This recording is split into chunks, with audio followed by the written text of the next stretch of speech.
when we look at history, we see that Pueblo City has had a strong mayor system before. We had a strong mayor system in the 1870s, 1880s, 1890s, 1900s. In fact, we had 22 strong mayors in 38 years. From 1873 to 1911, we had 22 strong mayors in 38 years. So I wonder if that's where the support comes from, right? The people have read the history of Pueblo City, and they've read about this mayoral system that went on for 3-4 decades, and they're like, God, this is so wonderful. If that's their interpretation, then they were wrong, because Pueblo City's mayoral system from 1873 to 1911, they were all corrupt and they were shitty. So that's why in 1911 progressives got into power and they wrote a 1911 charter. So they wrote a 1911 charter, and then Pueblo City became a commission style of government that had 5 commissioners at first, 1912, 1913, and then they had 3 commissioners after that up until 1950. So that's, that's what they did. They had a 3-commissioner style of government because the mayoral system sucked a bunch of ass because it was so corrupt and shitty. They changed it. They progressed to a commission style of government, and having a 3-commissioner style of government combines the legislative and the executive branch. So Pueblo City back then, like Pueblo County now in 1912, so in 1912, Pueblo City was being run by a triumvirate of power, by 3 kings, by 3 wise kings. And since there's only 3 of them, they should insist on unanimous consent, but the county only requires a majority. So that's how Pueblo City ran itself on the 1911 charter. So for 4 decades, the city itself was like the county with the commissioner, the three commissioners, but there's no legislative branch. There was no checks and balances. There was only the executive branch. It was only judicial branch and executive branch in the city of Pueblo during the 1910s, 20s, 30s, and 40s. But again, that wasn't a good system either. So that's why Pueblo City, once again, a bunch of progressives got into power, and they evolved. In 1950, they changed the government, the commission-style government, to a council-manager form of government in 1950. A council-manager form of government is with a city manager. You vote for the city council members, and then they select the CEO. So the American corporation is such a marvel all across the world. They were going to have the same kind of management style for government. Board of directors picks a CEO. CEO runs everything. Same deal here. We elect the city council members, and then they choose the CEO that runs the whole deal. So again, we progressed. In 1950, John Oliver Hall. John Oliver Hall was the first city manager for Pueblo. In 1950, that's when the government changed, and then 1954 codified that change into law. In 1950, it was an amended 1911 charter. And that's the government that we still have today. We still have that government today. Sam Azad is the city manager today. There's 7 council members, and that's the government we have, the strong city manager form of government, unless Nicholas Gardasar's strange major ballot question passes. The strange major. So Nicholas Gardasar is qualified to author a new government for Pueblo City. Just revamp, overhaul, completely alter a brand new government for Pueblo City, since he's had all that experience on the water board for years, right? That makes you qualified to author a brand new government. So I believe that the people of Pueblo will make the right decision on this. They already did so in 2009 when they overwhelmingly slammed this shit down into the mud. And when Strange Major fails again, then Nick Gardasar needs to shut the fuck up about it, okay? Retamp, retool, do something different, right? He wants to change the entire form of government, but he keeps on trying to change the government the exact same way. So it doesn't seem like he's conducive to change. He's not as conducive to change as he wants his city to be. So when Strange Major fails again, shut the fuck up about it and let's get a charter convention. Let's actually do this the right way. Let's go through the proper channels as the charter dictates. The charter is very powerful. The charter is not being used to the full extent of its authority. It's home rule. It gives us autonomy. Pueblo City has, they're going to squander. They are going to, if this Strange Major thing passes, it's a constitutional crisis, and then it's going to be, you know, Wild West days. It's going to be just like in the 1870s and 1880s. But we need to change it. You know, I think that there, you know, it's not a bad idea by itself, but a charter convention invites other delegates, other people, and then you can get lots of people to write this brand new charter and then present it to the people and then vote on it. That's how you're supposed to change Pueblo City's government legally. If you go through the proper legal channels, you would go through a charter convention. But if you want to ignore the charter and you just pretend that, you know, let's not ignore the charter. The charter is a good thing, and if you don't like the charter, rewrite the charter. Okay, so fuck. If you want strong mayor, get a charter convention. That's the only way you can legally get it. I think what's going to happen if it passes, it's going to cause a constitutional crisis. It's not going to fix jack shit, and it's going to wreck Pueblo City. And it's going to wreck Pueblo City to an extent that people will be like, okay, we'll get a charter convention. Let's just do it right the first time. Why do we have to mess up? Like, I don't want to see that happen. I don't want to see, you know, this city to descend into anarchy, to have tyranny, a secret cabal of corrupt businessmen and politicians who's lording over the rest of us. I don't want to see that happen. So let's get a charter convention. Let's change Pueblo City's form of government legally. We've seen what has happened in the past. We've seen this. 22 strong mayors in 38 years. And I think it's because I'm not for sure the terms. I guess 1-year terms. I'm not for sure what the hell was going on before 1911. But 22 strong mayors. We've had strong mayors. We've had 22 strong mayors. Which one's your favorite? So I'm sure every red-blooded Puebloan knows all 22 strong mayors. I mean, how can you live in Pueblo and not know your history? Of course, every Puebloan knows about. Why would you want a strong mayor system and not be able to know? You can't.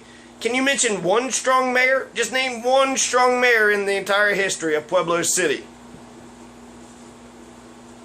But I'm sure that's what it is, right? They're so excited about it. They love these strong mayors. We've had 22 strong mayors. Time to get 23.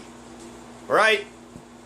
And look at these colorful characters. Let's take a look at some of these. Well, let's take a look at one, okay, of these strong mayors. They're colorful characters like B.B. Brown. Who could forget old B.B. Brown?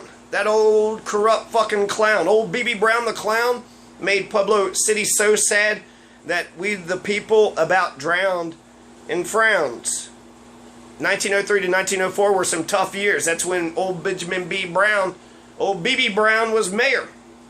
So is that what you motherfuckers want? You want to go back to the days of B.B. Brown? And GQ Richmond? GQ?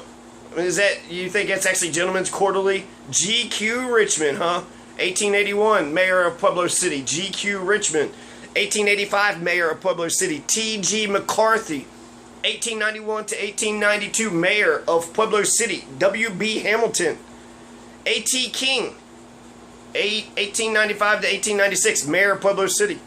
J.E. Reiser, 1902, mayor of Pueblo City. C.B. Straight. Is he straight? It's a simple question. Is C.B. Straight C.B. Straight? 1893 to 1894, he was the mayor of Pueblo City. C.B. J.E.A.T. W.B.T.G. G.Q. B.B. What the fuck is up with all those double-digit initials? Nobody wanted to admit their first and middle names back then? Benjamin didn't want everybody to know that his name was Benjamin. Instead he went with BB. BB's not a bad, you know, old BB. BB like a BB gun or baby. Hey BB. Cute, right? So old BB Brown. Old BB Brown was the mayor of Pueblo City from 1903 to 1904. That's all B.B. Brown needed, was just 1 year to get his agenda passed. Old B.B. Brown and the chief of police and the city council president and constable and several cops, among them the detective, the chief detective, E.H. Wilson, were hit with close to 100 indictments of official misconduct for ignoring the gambling dens on Santa Fe and Union Avenues. So gambling's illegal. B.B. Brown knows about the gambling that's happened on Santa Fe and Union Avenues, not doing shit about it. Old B.B. Brown got hit with indictments for not enforcing the law as it was written, as it was supposed to be enforced. In May 1904, less than a month after the gambling indictments, another grand jury handed down another 90 or so indictments for larceny, embezzlement, forgery. B.B. Brown again was indicted, as were 2 county commissioners, a sheriff, the chief of police, the city accountant, the council president. So, you know, everybody. Everybody. So, for once, you know, all these indictments for ignoring the gambling dens, the constable, cops, city council president, chief of police, the city mayor, the great strong mayor, B.B. Brown. But apparently somebody's stronger than the strong mayor, right? I guess the judicial branch. Is the judicial branch always going to be stronger than the executive branch? And then another 90 indictments after the 100 indictments for allowing these gambling dens official misconduct. They weren't doing their duties as politicians, enforcing the law, right? So they got hit with indictments of official misconduct. Is there any government politicians that could be hit with official misconduct today? So, and then after that, larceny, embezzlement, and forgery. Larceny. It's like big stealing, isn't it? Larceny. What is larceny? Embezzlement, that's like a stealing, secretly stealing. There's stealing. Let's look up larceny first. I can't do 2 things at once. Theft of personal property. Okay, so larceny is just theft. A big word for theft. So he's a thief.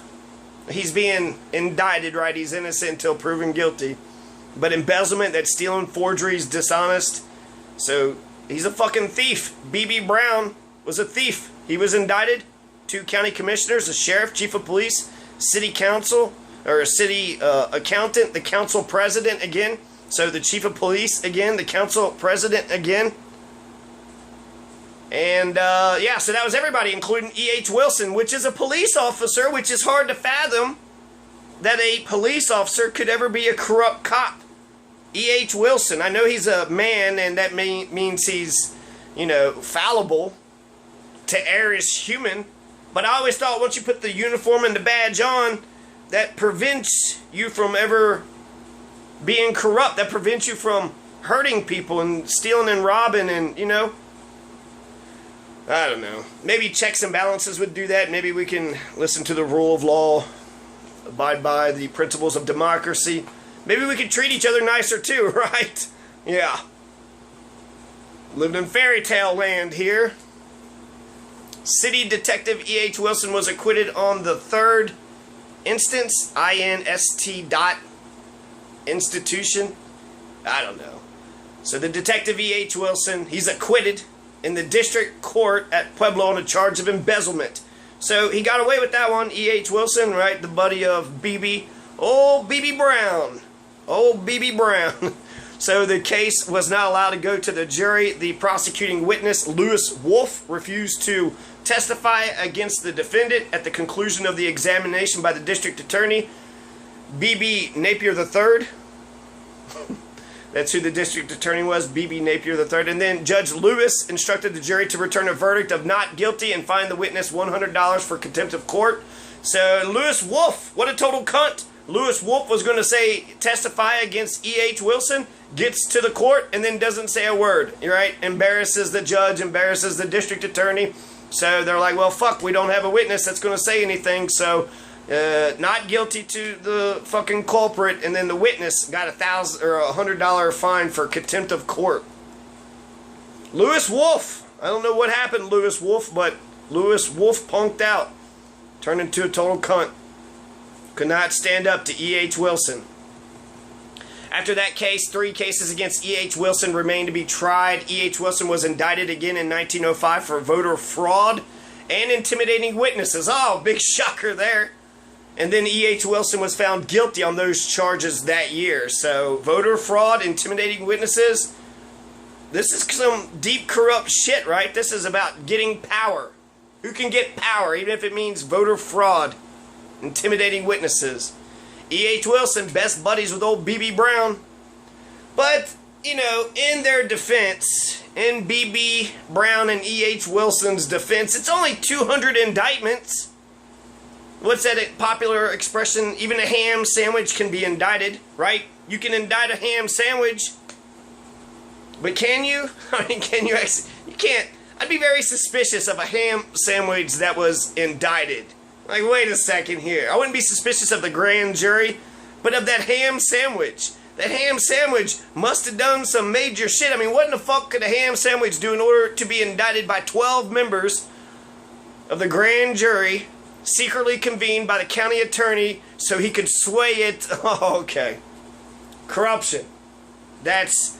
If a ham sandwich was ever indicted, you probably should assume that there's some kind of corruption. That does indicate some shenanigans, right? There's something going on. That ham sandwich, so you're going to go after this guy for larceny, this guy for embezzlement, and a ham sandwich? Come on. Jesus Christ, that's so fucking dumb. Indict a ham sandwich. You cannot indict a ham sandwich. Nor should you. Now, a turkey sandwich... that would be more believable. I can see why a turkey sandwich could be indicted, but not a ham sandwich. A ham sandwich, they're just too fucking sweet. So, the Gilded Age. Let's go back to the Gilded Age. Let's go back to the Wild Wild West days. Let's go back to the days when we didn't have public education or public water or public roads or nothing, right? Wild Wild fucking West days. The Gilded Age. If you want to go back to the Gilded Age... you need to read what the fuck the Gilded Age was. So if B.B. Brown is just so fucking great, right? If he's so fucking great, what did the 1870s, 1880s, 1890s, the Gilded Age, plus the 1900s ever do for or give to Pueblo City? Name one thing. Go ahead. I'll wait. I'm listening.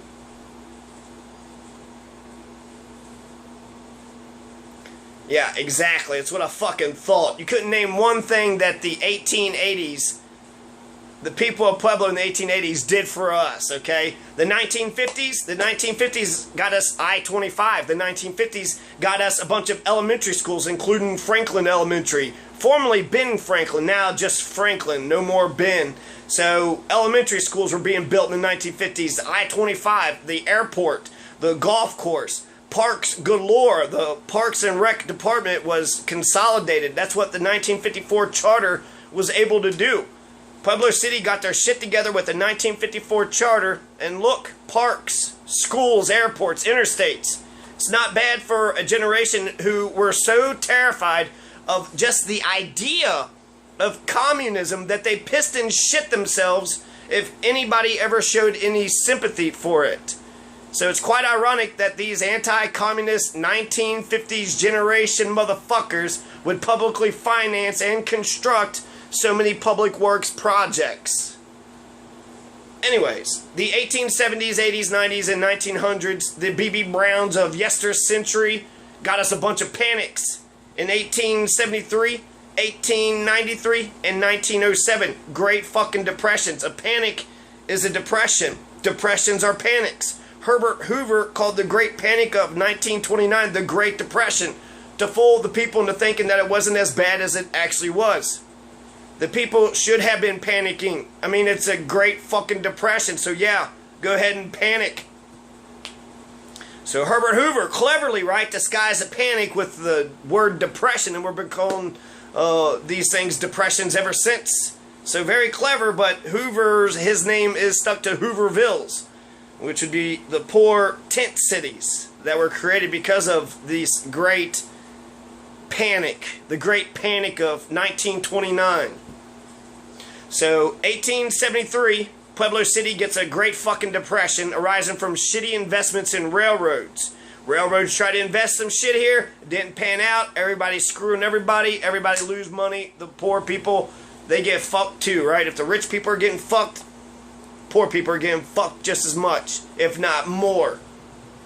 So 1873, Great Panic, right? Then 20 years later, 1893, another Great Panic. Another great fucking depression for Pueblo City. So great BB Brown, right? Oh, there's one fucking depression, another fucking depression, and oh look, just wait 14 more years past 1893, now we got another great fucking depression of 1907. And then 1929 is just 22 years away. So between the two, or between the four, there is 20 years. You know, they're spread out 20 years apart, then 14 years apart, then 22 years apart. It's almost like this shit is cyclical. Almost like it was intentionally done by design. It's weird. According to Gary Richardson, the panics of 1884, 1890, 1899, and 1901 and 1908 were confined to New York and nearby cities and states, but the panics in 1873, 1893, and 1907 spread throughout the nation. Regional panics also struck the Midwestern states of Illinois, Minnesota, and Wisconsin in 1896, the Mid-Atlantic states of Pennsylvania and Maryland in 1903, and Chicago 1905. The 1870s, 80s, 90s, 1900s, the strange, corrupt BB Brown mayors of yester-century got us into a bunch of panics, and they got us a bunch of cunt presidents. Let's look at the presidents we had back in the 1870s, 80s, 90s, 1900s. Chester Arthur. Chester fucking Arthur, right? He had a beard. That's probably the only fucking interesting thing about Chester fucking Arthur. Hey man, look at that beard. He probably got elected for that beard, right? Grover Cleveland. James Garfield. James Garfield, he got shot because he was a cunt. Grover Cleveland. Benjamin Harrison. And Rutherford B. Hayes. Rutherford for fucking B.B. Hayes. Chester Arthur. Rutherford B. fucking Hayes. And Grover Cleveland. Are you kidding me? That's what the Gilded Age got us. A bunch of ineffectual presidents who let the capitalists run the entire fucking shit show. They ran the dog and pony show, right? Bread and circuses. They ran the whole damn thing. Who gives a shit about working class people? Working class people, they had no unions. They had no representation. They were working 20-hour work days, 7 days a week. There is child labor. There was on-the-job injuries and deaths, unsafe working conditions. That's the days of the company script. You didn't get paid in money. You got paid in company paper, and then you use that paper to buy their products. So the company fucking owned you. They owned your labor, and then they owned your wages. And Boss Tweed. This allowed all the fucking corrupt bosses because of these politicians. These politicians, they were the leader of the country. But you don't hear shit about Rutherford B. Hayes and Chester Arthur. Because the capitalists, this is the Industrial Revolution, they just let the capitalists run the whole fucking shit show. So that's what the Gilded Age gave us. The Gilded Age gave us a bunch of cunt presidents, 3 Great Depressions. Fuck the 1880s. You hear me, 1880s? Fuck you. Fuck you, 1880s. I hope they heard me. And then fuck old BB Brown. That corrupt motherfucker. Nobody should be getting 200 indictments. 200 indictments? I mean, 1 or 2 indictments, but 200 indictments might be a problem. Then again, it could be a fucking overzealous and overly ambitious judicial branch. But 200 indictments, I mean, the embezzlement, the larceny, the gambling thing, why were they blamed for that? I don't know 100% about that. Official misconduct, if it's illegal, yeah, you shouldn't allow the illegal things to happen. But the embezzlement and the larceny and the forgery, what the fuck is he signing shit for? Why is he signing other people's names? So, fuck old BB Brown, fuck the 1880s, fuck the Wild West days. That's the days when, I mean, Fort Pueblo got massacred, right? So we're going to go that fucking far back.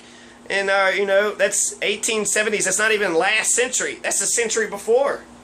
So it's not yester-century. It's 2 centuries ago. So nobody should be getting 200 indictment, especially this is the time when people were getting water from the Arkansas River by a bucket. A horse and buggy with some big trough or some shit would come in, and then people basically just buy bucket, right? And they had maybe 4 buckets right next door to their house, and anybody could get into that, you know, that bathtub or whatever next to their house. So their water was very, very scarce here. That was a nice little project that James Rice, Pueblo City's first mayor, accomplished. He did that for the El Pueblo of Pueblo. But seriously, I mean, if you look at the overall time period, there's a reason why the system was changed. It wasn't working. So respectfully, with all due respect, fuck B.B. Brown, fuck old man Benjamin Brown, Benjamin B. Brown. He be making me frown. Benjamin Brown, that fucking oppressor, is a fucking tyrant, corrupt motherfucker robbing us blind. And then his generation, his decade got us a bunch of cunt presidents, got us 3 Great Depressions. Fuck the 1873 Depression, fuck the 1893 Depression, fuck the 1907 Great Depression, the Great Panic of 1907, 1893, and 1873. Fuck child labor, fuck not having unions, fuck on-the-job injuries and deaths, fuck company script, fuck B.B. Brown, fuck Jeffrey Dahmer, fuck rapists, fuck thieves, fuck violent fascist thugs, fuck liars, fuck deceivers, and fuck Boss Tweed. Fuck Boss Tweed. The strong mayor ballot question will send us back to the Wild West days, where political campaigns will be non-stop. The whole point of the city manager was to take the politics out of it. Just get a good person who can administer the fucking laws. Mayoral turnover in Pueblo City was high during the Gilded Age. Pueblo City had 22 strong mayors in 38 years, from the years of 1873, which was a year of the panic, and to 1911, 4 years after the next panic. So that's why the progressives of Pueblo City progressed us into a commission style of government in 1911, and then in 1950 progressives once again progressed us with a city manager form of government. The arc of history bends towards truth, justice, and progress. Why regress? Why go backwards? You think the government of 1880 Pueblo City is the government that 2020 Pueblo City should have? Come on now, you know that's not true. In your heart, you know that. And we can do better than that. Learn your history. Those who don't are doomed to repeat it. Let's get some progressives into power, and let's rewrite this charter. Let's do this again. It's past time. We did it once in 1911. We did it once in 1954. And that 1954 charter is 63 years old anyways. It's 63 years old. That damn charter should be written every 5 years anyways. Every generation must win its freedoms.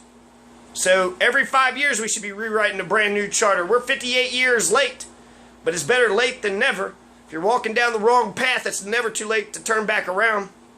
And you know these politicians are bullshitting us.